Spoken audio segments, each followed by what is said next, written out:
The Earth delegation ship exited hyperspace with a low hum, its polished hull catching the light of a distant red sun.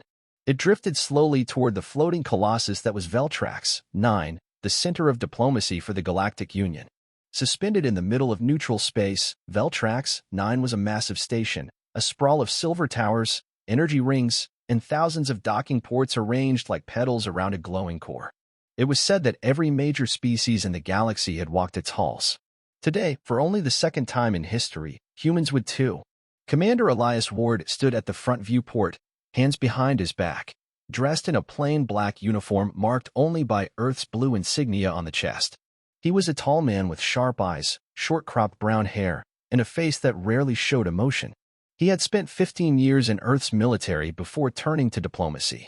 His voice was calm, his movements controlled. Behind that stillness, however, lived a mind that calculated every detail like a seasoned tactician. Approaching primary docking ring, the pilot announced, "Maintain posture. Let them scan us twice if they like," Elias replied, not taking his eyes off the station. "Let them think we're slow." Beside him stood senior envoy Julia Reyes, younger, more emotional, still not used to how the galaxy looked when it wasn't a simulation. "They're scanning us again," she whispered. "That's the third time." Elias gave a small nod. "They don't trust us." "Good. Distrust keeps you predictable." The ship docked with a soft hiss. A corridor extended and sealed with a heavy magnetic lock. The humans stepped out onto alien steel, facing a reception team made up of 3 species. All wore formal robes, their expressions unreadable at least to anyone who hadn't spent a lifetime reading body language across cultures. A tall, insectoid alien stepped forward. Its voice was sharp and mechanical. "Earth representatives, you are late. The summit is already in progress." Elias gave a slight bow. "By design. It's better to enter after the noise has started." The insectoid clicked its mandibles, uncertain whether it was insulted. Without a word, it turned and led them through the station. As they walked through the vast, glass-paneled corridors, Elias took everything in. Alien species moved in tight clusters, speaking in dialects and patterns Earth had only just begun to decode. Guards in silver armor stood at checkpoints. Energy conduits glowed softly in the floors, pulsing with power. Every wall bore symbols of the Galactic Union, 3 interlocking rings symbolizing unity, balance, and peace. But Elias knew what really held the Union together wasn't balance or peace. It was fear of chaos, fear of the Zyrak Dominion, and fear of losing control. They reached the summit chamber, a colossal amphitheater carved into the heart of the station. Seats floated on energy platforms arranged in tiers. At the center, on a raised platform of deep obsidian stone, sat the council ring. And on the largest throne among them sat High Chancellor Vuric. Vuric was a towering reptilian figure clad in a flowing crimson robe. His scaled skin shimmered with metallic green under the chamber lights. His eyes, yellow and unblinking, locked onto Elias immediately. The chamber quieted. All eyes turned. "Humans," Vuric said, his deep voice echoing, "finally arrived. We feared your primitive engines had failed." A ripple of laughter spread across the chamber. Some species didn't join in, but most did. Elias walked forward calmly, ignoring the insult. "Commander Elias Ward, representing Earth. Our engines are fine, but our timing is better." Some chuckled nervously. Others went silent. Vuric smiled, revealing sharp teeth. "So Earth has sent a warrior to talk? Or a diplomat dressed like one?" Elias showed no reaction. "I've worn both uniforms. One teaches you to fight, the other teaches you not to." A flicker of surprise passed across the faces of a few alien delegates. Vuric leaned back in his throne. His smile didn't fade. He was measuring Elias now, not as a threat, but as a curiosity. The opening session dragged on. Delegates argued over trade routes, mineral rights, and minor disputes. Earth was not called to speak. Elias remained still the entire time, listening, watching. His team fidgeted beside him, uncomfortable under the silence. But Elias didn't mind. When the session ended, Vuric stood. "One final note," he said. "To the humans, we welcome you to observe. But we advise silence. The galaxy has survived eons without Earth's advice." Another round of laughter. This time, louder. Elias bowed his head, the bare minimum of a gesture. As the chamber emptied, Julia leaned in. "We were humiliated. Why didn't you say anything?" Elias turned to her. "Because right now, they think we're harmless. That's exactly what I want them to think." He looked back at the grand throne where Vuric had stood, already planning what came next. The next day, the second session of the summit opened under a different mood. The air inside the chamber was heavier. Political energy shifted like a quiet storm, building unseen pressure. Elias Ward could feel it as soon as he entered. The humans were given a lower-tier platform, far from the council ring. Elias didn't protest. Let them seat him far away. Distance wasn't weakness, it was opportunity. From here, he could see everyone, and more importantly, no one expected him to speak. Julia Reyes glanced around nervously. We're surrounded by delegates who won't even look at us. They don't need to, Elias said calmly. They'll look when it matters. High Chancellor Vurick was already seated at the central throne, claws resting on the carved arms of his seat. His long tail curled behind the platform like a sleeping serpent. He radiated control, and the delegates treated him like gravity. Everything seemed to orbit around him. Vurick raised one hand. Let us begin. The chamber darkened. A hologram appeared in the center of the arena. It showed a massive spaceport explosion, fire, debris, alien civilians screaming. Audio followed, translated in Union Standard. This attack, Vurick said, occurred on Ecker Prime 2 rotations ago. Evidence suggests unauthorized Earth military drones were present. They fled before Union patrols arrived. Elias leaned forward slightly. Julia gasped beside him. That's not possible, she whispered. We have no units near Ecker Prime. Vurick let the silence stretch. The chamber buzzed with murmurs. Then, a second hologram displayed communication logs. Voice recordings labeled Earth Command. The messages were clipped, cold, military in tone. Proceed with target acquisition. Minimal civilian exposure preferred. Delegates turned toward the human platform, expression shifting curious, then suspicious, then hostile. Vurick looked at Elias. Commander Ward, would Earth care to explain its role in this tragic loss of life? Elias stood slowly. Earth has no operations near Ecker Prime. We do not recognize those transmissions. We request an investigation by Union security, not Zyrak. Vurick's eyes gleamed. You accuse the Dominion of falsifying evidence? No, Elias replied. I'm accusing someone of wanting Earth removed from this chamber. We just don't know who yet. A ripple of discomfort passed through the delegates. Some looked impressed, others alarmed. Vurick leaned forward, voice low but full of menace. You speak boldly, for a representative of a species barely known outside its home star. Elias met his gaze. Better bold than bot. Gasps echoed through the chamber. The Zyrak guards shifted at the edges of the room, but Vurick raised one clawed hand. He didn't want this to become violent. Not yet. Very well, the Chancellor said. Let the humans have their investigation, while we continue with more cooperative races. With a swipe of his hand, the chamber lights brightened again. Elias sat down slowly. His mind was already racing. Julia, he whispered. Those logs, they were too perfect. Someone forged them. They were made to be found. Zyrak, she asked. Almost certainly. But they wanted to look like someone else. Maybe to turn others against us. Or maybe just to humiliate us. And it's working, she said quietly, looking around. The chamber was no longer buzzing. It was watching. Everyone was watching Elias now, not with laughter, but with silent judgment. After the session, Elias was summoned privately to a reception hall, an honor normally reserved for high-ranking species. He accepted the invite. He knew what it was, not a conversation, but a message. The hall was dim, lit with purple lanterns. Vurick stood alone beside a floating data screen, claws folded calmly. A few guards stood far in the shadows. You handled yourself well, Vurick said without looking. You didn't panic. Elias kept his tone neutral. You didn't expect me to, did you? Vurick turned, slow and smooth. No. I expected anger. I was testing you. Is that what the attack was? A test? The Chancellor chuckled softly. No. That was a lesson. Your world may have a seat here, but that seat is made of glass. One hard word, and it cracks. Elias stepped closer, eyes hard. Then you should be careful, Chancellor. Glass breaks both ways. For the first time, Vurick's smile faded. A moment passed between them, silent, sharp. Then he turned back to the screen. Earth is fragile, Ward. Idealistic. You think diplomacy makes you strong. But this galaxy respects dominance. Elias nodded. We've met tyrants before. They always believe they're permanent, right up until the moment they fall.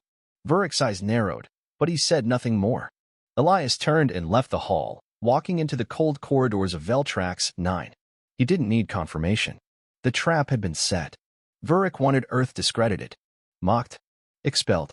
But what the Chancellor didn't know was that Elias had already begun listening closely. He had seen the silent stares from smaller delegations. He had heard the quiet doubts in the corners of the chamber. And soon, he would turn that silence into something stronger than fear. Commander Elias Ward knew that words could start wars and silence could win them. The day after the summit humiliation, the humans did not appear in any public sessions. Elias made sure of that. Let the chamber continue without Earth for a while. Let the Zyrak Dominion believe it had silenced them.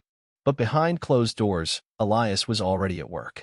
He had requested a private workspace on level 7 of Veltrax 9, far from the main council chamber, deep in the station's administrative core. It was a quiet sector used by minor species who didn't hold much power in the Union. That made it perfect. Elias sat at a wide, metal desk inside a dim room lit by a single overhead beam.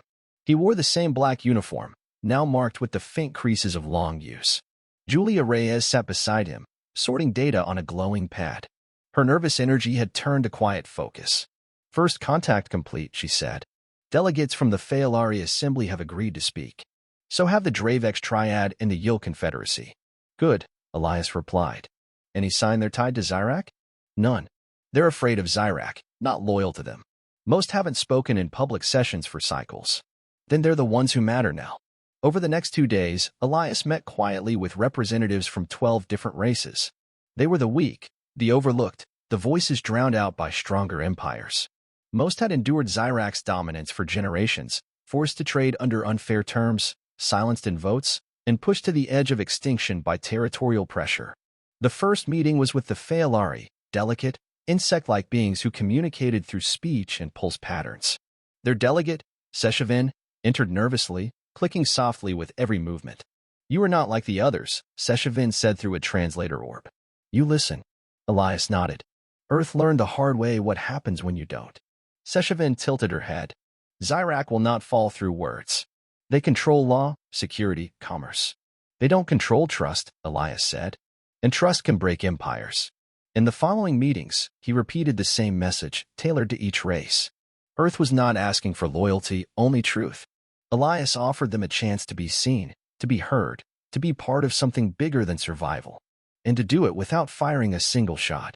With each conversation, the idea grew stronger. A quiet resistance, not made of weapons, but of delegates. A declaration. Legal. Peaceful. Unified. Elias began drafting a document.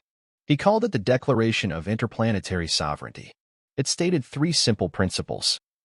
No species could dominate the Union through fear or force. All members had equal rights to speech, trade, and self-defense. Violators would be removed from leadership, regardless of history or power. It was bold, risky, dangerous. But Elias knew something Vuric didn't. Power built on fear always leaves cracks. All it takes is pressure in the right place. Late that evening, Elias and Julia sat reviewing the growing list of signatories. 7 species had quietly agreed. Others had shown interest. A few more meetings were scheduled. Julia looked up. "Do you think they'll hold their word when this goes public?" Elias leaned back in his chair. "Not all of them, but enough will. And once the first few speak out, the rest will follow." He stood and walked to the small viewport. Stars shimmered outside like distant truths, unreachable to most. "We don't need a war," he said. "We just need momentum." Vuric built his empire on silence. We'll use that silence to tear it down. Suddenly, the door chimed. A guard from Veltrax 9 stood outside with a sealed packet. "For Commander Ward," the guard said, handing it over. "Delivered from an anonymous channel." Elias opened it. Inside was a data chip. He plugged it into the console. The screen flickered, and then revealed a communication log from the Zyrak military. It was raw and unedited. It showed a conversation where Zyrak operatives discussed fabricating evidence against Earth for the Ecker Prime attack. Julia's eyes widened. "This is it. This proves Vuric's setup." Elias stared at the screen, his jaw tight. "No. Not yet. It's not enough on its own.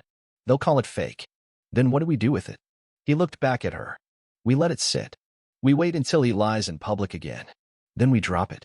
He turned back to the window. "We're not just playing defense anymore, Julia. We're setting the board." At that moment, Elias knew they had crossed the line from humiliation to resistance. The humans were no longer the newest voice in the chamber. They were becoming the most dangerous. Veltrax, 9 never truly slept. The station pulsed with quiet energy through every corridor and chamber. Day and night blurred into shifts, rotations, and artificial lighting cycles. But something had changed in the air. Whispers traveled faster than ships now. The silence around Earth was breaking. Elias Ward walked through the curved halls of Level 7, a sealed folder under his arm. His boots tapped against polished metal floors as he moved past alien staff who no longer looked at him with amusement. Now, they looked with curiosity, some with respect. The Declaration of Interplanetary Sovereignty was gaining ground. 14 species had signed in private. More were considering. Small voices were becoming louder, connected by something they hadn't felt in decades, hope. In the command room, Julia was reviewing data again. She looked up as Elias entered. New signatures, she said. The Nolari and the Vet Coalition just agreed. That makes 16. We're getting close. Elias sat down and opened the sealed folder. Inside were two things, an updated version of the declaration and a final draft of a speech. We go public tomorrow, he said. Julia paused. Are we ready? No, Elias replied. But we'll never feel ready. That's why we do it now. She nodded slowly, absorbing the weight of it. But as their quiet plan gained power, Chancellor Vurick grew uneasy. He felt it first in the chamber, during routine sessions. Delegates who once nodded at his words now sat still. Others asked questions. Some even spoke out of turn, a small act, but one that didn't go unnoticed. Then came the rumors. Zyrak ships had been seen circling neutral trade worlds, intimidating, but without official reason. Union patrols were being pulled from sectors quietly. And the biggest sign of all, smaller species were gathering in their own side councils, meeting without Zyrak presence. Vurick summoned his advisors in private. His voice was calm, but his tail twitched with tension. Who's leading this? He asked. His chief aide, a pale blue creature with sunken eyes, replied, the humans. Elias Ward. He's forming a coalition. Vurick's claws flexed. I gave him space to speak, and he chooses rebellion. He's not using weapons. It's all legal. Diplomatic. Which makes it harder to stop, Vurick growled. He turned toward the observation screen, watching stars drift beyond the station. Then we must act. Quietly. That evening, 2 signatory delegates were detained by Veltrax security, accused of false charges and removed from the station. No one claimed responsibility. But the message was clear. Silence yourselves, or disappear. Elias found out within the hour. He stood in his quarters, face lit only by the screen's glow.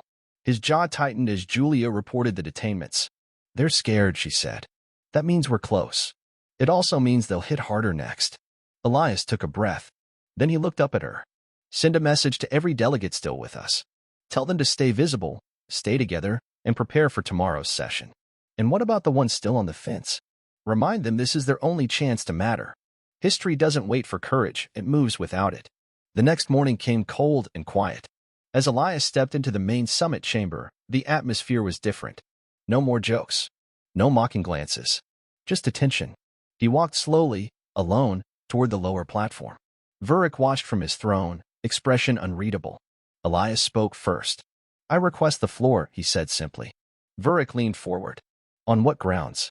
Elias raised the declaration in one hand. On behalf of 16 Union species, I bring forward a joint petition. The chamber stirred. Delegates leaned forward. Murmurs began. Vurick gave a thin smile. Then speak, human. Elias stepped into the center of the floor. The chamber lights dimmed. I stand here not as a soldier or even a diplomat, he said, voice steady. I stand as a representative of every species tired of being ruled by fear. He placed the declaration on the center pedestal. It lit up, projected in midair, with all 16 names glowing across it. This is a call to reclaim the Union, he continued. To remind ourselves why it was built, not for empires to dominate, but for civilizations to stand equal. Gasps echoed as the names continued to appear. The list was longer than anyone expected. I ask no one to fight, Elias said. Only to speak. To sign. To believe that respect doesn't belong to the loudest voice, but to the honest one. He stepped back. Silence fell. Vurick stood slowly, his expression still controlled. But his eyes burned. This is not diplomacy, he said coldly. This is subversion. A child species trying to undo centuries of order. Elias didn't flinch. Order built on fear is not peace. It's obedience. Vurick waved a claw. And when chaos returns, will Earth stand alone? Will you protect them all? No, Elias said. We will stand together. That's the point. With nothing more to say, he walked away from the center, leaving the declaration floating in the air behind him. It was done. Now, the galaxy would choose. Veltrax 9 had never been this quiet. On the day of the second summit, every corridor leading to the main chamber buzzed with silent tension. Delegates walked with purpose, speaking in hushed tones. Security was doubled. Guards in gleaming armor lined the walkways. Drones floated silently overhead, watching everything. Commander Elias Ward stood in his quarters, adjusting the collar of his uniform. It was the same black suit he had worn since arriving. He believed in consistency. He believed in calm. Julia Reyes entered, her expression serious but steady. The declaration is ready. All signatures verified. 23 now, including 2 from Vurik's own trade circle. Elias looked up. That will get his attention. She handed him a small data disk. This has the evidence. The communication log, the one that proves Zyrak staged the attack on Ecker Prime. If he denies anything today, we go public with it. Elias nodded. Not before. Only if he lies. Are you sure he will? Elias met her eyes. He's ruled by pride. He won't stay quiet. The chamber was packed when the summit began. Delegates who hadn't attended in years were present. The gallery sections were full. Even species that normally remained neutral had sent observers. At the center sat High Chancellor Vurik, dressed in ceremonial crimson robes, polished to a high sheen. He looked composed, but his eyes swept the room like a hawk searching for prey. He knew something was coming. Elias entered alone.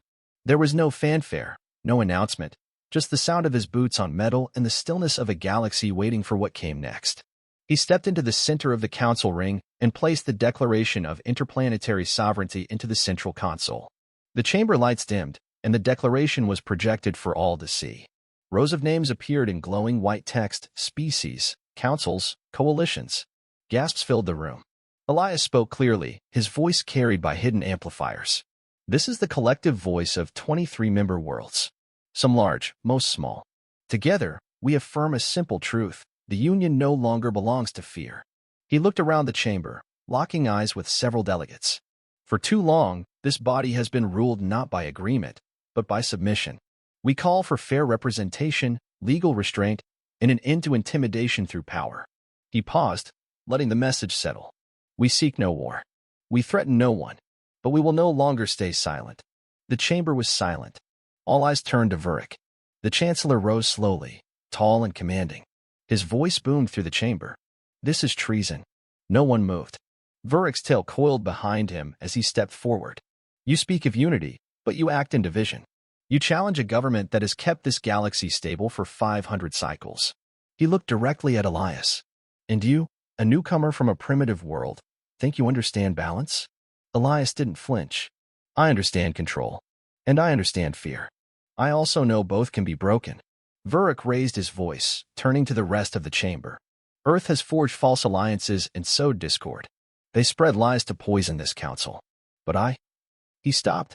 Because just then, Elias raised the small data disk and inserted it into the console. The chamber darkened. A recording played. Zyrak voices. Discussing the attack on Ecker Prime. Discussing false evidence. Discussing how to blame Earth. The voices were clear. The file unedited. A sharp intake of breath spread through the room. Elias let the silence last. Then he spoke. You accused us of subversion. But this is proof of yours. Fabricated evidence. An engineered crisis. All to keep Earth, and any who followed us, out of this chamber. Vurik stood frozen. A delegate from the Dravex Triad rose. We demand explanation. Another from the Feolari Assembly followed. This is an attack on all of us. Vurik tried to speak, but his voice cracked. This is manipulation, huh? You manipulated entire worlds, Elias said. Your time of control ends now. A roar of agreement filled the chamber. The Union Security Council stood as one. Vurik's authority had shattered, not from war, but from the truth. The motion came quickly. Delegate after delegate called for sanctions. Removal from leadership. Investigation into Dominion corruption.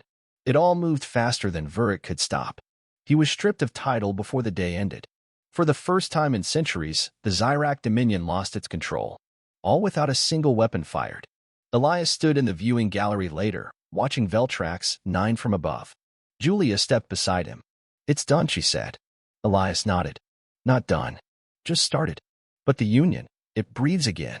He looked out at the stars. They thought we were too new to matter, too quiet to hear, too small to stand. They were wrong. Julia smiled. What now? Elias placed his hands behind his back. Now we lead, but we lead differently. He walked away, leaving the window behind. The Union had changed.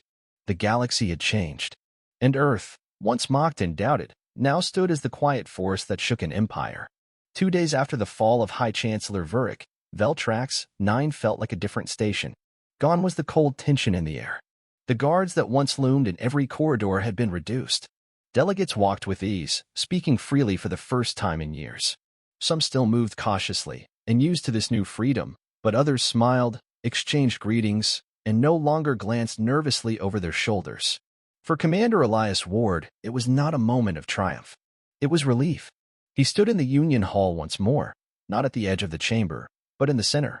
The same platform where he had once been mocked now welcomed him. Above him, the banners of all 300-member worlds of the Galactic Union shimmered softly. The emergency summit had been called not to accuse, but to honor. An elder from the Yield Confederacy stepped forward. Her voice was calm, filled with wisdom.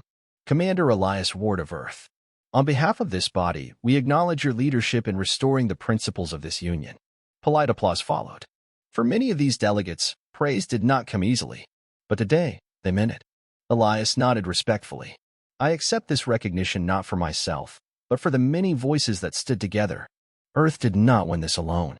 We merely reminded others that their voice still matters. Julia stood nearby, quietly proud. She had watched this unfold from the beginning, from the moment they were laughed at, to the moment the laughter stopped. After the short ceremony, Elias was approached by a representative of the Inner Circle, 5 senior members who guided long-term policy for the Union. You've shown great skill, the representative said. We would offer you a seat among the circle. Earth deserves a voice here. Elias paused for a moment. Then he shook his head gently. I appreciate the offer, he said. But no. The room fell quiet. The representative blinked. No. I didn't come here to take power, Elias said. I came here to stop it from being abused. Earth will remain in the chamber.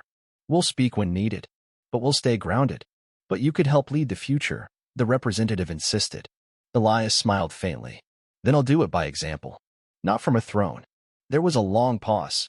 Then the representative nodded. Perhaps that's why you deserve the seat more than anyone else. Later, Elias returned to his private quarters. The lights were low. Outside the viewport, 1,000 stars drifted quietly through the black. He stood there for a long time, hands behind his back, just watching. The galaxy was still wide, still dangerous, and still full of challenges. But something had changed, something permanent. The Zyrak Dominion still existed. But without Vuric, without the Union's protection, it would never be the same. The Empire had lost its grip not by war, but by truth, by calm strength, by unity. And it had started with a man who chose to remain quiet when others shouted. Julia entered the room and stood beside him. You could have taken the seat, she said. I know. You still believe in doing things the hard way? Elias turned to her. I believe in doing things the right way. She smiled. You think this will hold? That the Union will stay strong? Elias looked back out at the stars. It depends. On whether we keep listening. On whether we remember what silence cost us. He reached into his coat and pulled out the original paper copy of the Declaration, the one he carried from the beginning. Folded, creased, slightly worn. He placed it on the desk, under a small beam of light. Not as a weapon, not as a prize, but as a reminder. Far across the galaxy, on a quiet world once controlled by Zyrak, children were now being taught about Earth not as a military power, but as the planet that turned the tide with words. On space stations and in trading ports, new councils formed. Whispers of resistance had become speeches. Silence had become law. And the galaxy, once ruled by fear, was breathing again.